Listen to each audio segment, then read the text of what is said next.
to California. Welcome to the Late Late Show. I'm your host, TV's Craig Ferguson. Please sit down, relax, rub your buttocks. Reach and bend and stretch.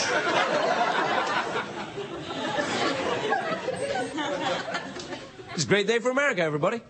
I'm very excited, actually. It is a beautiful day for America. It's my favourite time of the year. The Academy Awards season has officially begun. All the fantastic movies are coming out now. The very brainy, intellectual, entertaining, serious films. Jackass 2 opens today. Jackass 2! I'm so excited! It's great because it ties up all the loose ends from the original Jackass, you know, because I was like, we were left hanging at the end of the movie. Will the guy's testicles go on fire? Won't they? Will they? Won't they? Spoiler alert, they go on fire. I'm just saying. Of course, if you've read the series of novels, you'll know the answer to the Chronicles of Jackass, which, The Lion, the Witch, and the Jackass, and then the two towery Jackass, and then, last Jackass battle. You know what I like about Jackass? You know where you are. It's like snakes on a plane. You know what you're gonna get. You know what you're gonna get. You're gonna get jackasses. That's what you're gonna get. Snakes on a plane, that's what you're gonna get. Jackasses. It's opposed to most titles. They try and mislead you, like Must Love Dogs. That's what that movie. So I got it Must Love Crap. It's not. I love dogs. But not crap. You've got to be careful. If you're going to see the Jackass movie this weekend, be careful. Ask for a ticket to Jackass the movie, because they might send you to that Sean Penn movie. Because they might think, no, they might. You see, I want to see a Jackass movie. A Jackass, not a Jackasses movie. I want to see a Jackass. He's always on. He's like my best buddy. You know, it's Sean Penn's movie, All the King's Men, opens today as well. You know, it's opening today. It is going to be crushed by Jackass. I mean, it must be embarrassing. I mean, it'd do better if they called this movie All the King's Men Ride a Shopping Cart Off the Edge of a Pier. Then, part 2. No, I think it's going to be very humiliating for the big serious actors. You know, the big serious film about American history getting beaten by 3.5 idiots hurting themselves.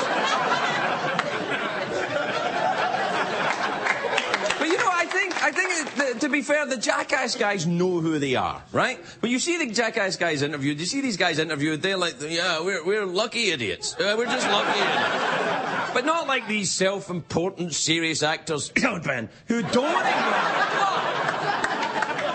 acknowledge they're also lucky idiots. You know, it's all that kind of, oh, yes, you know, for me, making this film was like going to war. You know, it was so difficult and tense. It felt like we were in the trenches for months. Now, shut up. They weren't throwing mustard gas into your trailer. Honey mustard, maybe. Honey mustard into your trailer. Quick, Duck, it's a latte. Shut up. Do you know, though, that the Jackass movie is going to be used, it's going to be as big as the last one, and eventually, of course, Johnny Knoxville is going to have to go on inside the actor's studio. With that real Jackass, that James Lipton fella in it. And then, Mr. Knoxville, my favourite of your oeuvre. A little film called Jackass. Oh, Jackass, very good. Where did your character get the inspiration to apply the electrodes to his genitals? It was so clever. I'm very excited about the Jackass movie. Apparently, in the new movie, one guy shaves his privates, then another guy wears the shavings as a beard. I'm not making this up. That's what happens in the movie. It's not a bad idea. George Clooney did that last year. He won an Oscar for saying that. He won an Oscar. So don't, come on. You know who's in the Jackass movie? Johnny Knoxville, in this movie, what he does is he wrestles 2 giant anacondas in a ball pit at Chuck E. Cheese. That's very dangerous for the anacondas, because you get in that thing. Have you been to the ball pit at Chuck E. Cheese? That is lethal. It stinks in there, all that bacteria in there. You know what kind of germs are in kid snot? You can't put innocent anacondas into Chuck E. Cheese. The kids will tear them apart. The reason why young men do these stunts, of course, the reason why they do them is it's all about getting attention, trying to impress girls. That's why young men do it. I know girls are like, what? You wrestled an anaconda? No. But it's a primal urge deep in the male psyche. It's what all male animals do. It's like when a peacock flashes his feathers or jumps from a trampoline into a ceiling fan or whatever.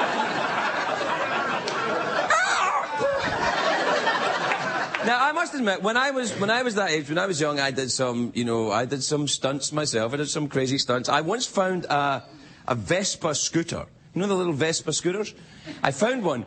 I say I found it. It was underneath a guy at a traffic light. And we took... We took the scooter and we took it around, drove over mud fields, you know, the kind of place you need an ATV, right? It was fantastic. Pieces were flying off, getting hit by handlebars. It was lovely. It was like driving a rental car. It was like that freeing. Because rental cars can do stuff regular cars can't do. See you in court, Avis. You know what I used to do? The thing that I used to get in trouble with when I was young, with the stunts that I would get into, it was a little game we used to call bar fights. The worst part about a bar fight is the way your hair goes afterwards. It's very undignified. So I go, whoa, whoa. It's the reason I stopped bar fight. Also, I'm no longer anaesthetised by alcohol. But the injuries that I sustained in my 20s and 30s, they still haunt me. That's what I warn the young jackasses right now. The philosopher Nietzsche said, what doesn't kill me makes me stronger. I disagree. Take it from a retired jackass. What doesn't kill me, or what didn't kill me, it flares up in the damp weather. I think you know what I'm saying. Oh, man.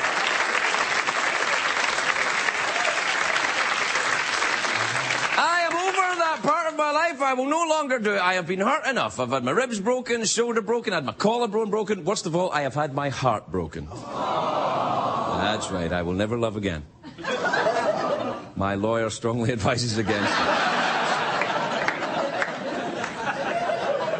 Get a prenup, you jackass! Oh, no. Anyway, all this jackass, all this marriage without prenups, this is for the young and the restless. No, or reckless even. Older guys don't do stupid stuff like that. You wouldn't catch older guys doing reckless stunts. You wouldn't catch Dick Cheney doing that.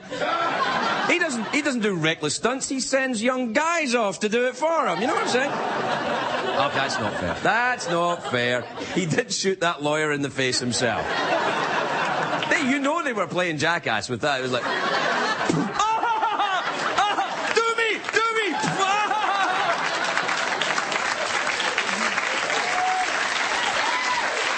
You know that... I think the problem with the Jackass movie, you know, they always say the problem is that someone's always copying the stunts.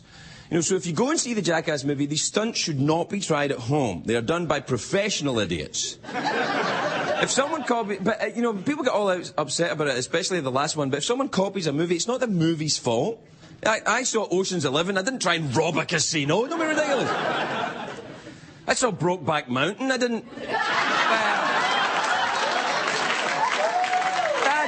That's a bad example.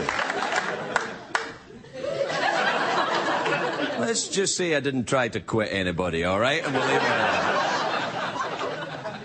It'll be hard for them, though, to keep making sequels of Jackass, because eventually the cast are going to die off. Or retire. Johnny Knoxville is 35 years old. He's going to have to pass the flaming torch of stupidity on to the next generation. And I think I know he'd be a good cat. Britney Spears' baby would be good. No, come on. Come on. He's already fallen out of the high chair. He's driven the car. He's probably got a tattoo by now. Come on. You know, if the Jackass franchise is successful, they're going to have to do what they've done with the other big movies, the Lion King and the producers. It's going to have to be a Broadway musical. My nuts will be bruised tomorrow. It would work. It would work. Worldwide.